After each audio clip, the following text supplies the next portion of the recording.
Welcome to Let Me Fix This. Enjoy the video. You start by confirming prerequisites. You have an account and the game installed, and you know the vendor or spawn mechanics. Once done, gather the required currency or materials, exactly $5, 3 tokens, or the half-trade component listed, and position yourself in a server with active spawn timers. Make sure to enable relevant permissions and notifications so you don't miss the window. This immediate momentum puts you in range when the hammer becomes available. You now focus on execution. Monitor spawn timers closely and refresh vendor stock every 30 to 60 seconds to catch availability.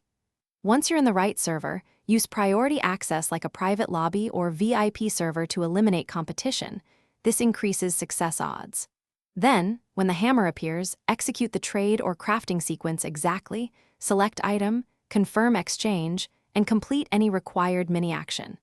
Timing and a calm, repeatable route. You finish by equipping the hammer and performing a quick test action to confirm it works as intended, swing, inspect stats, or use ability once.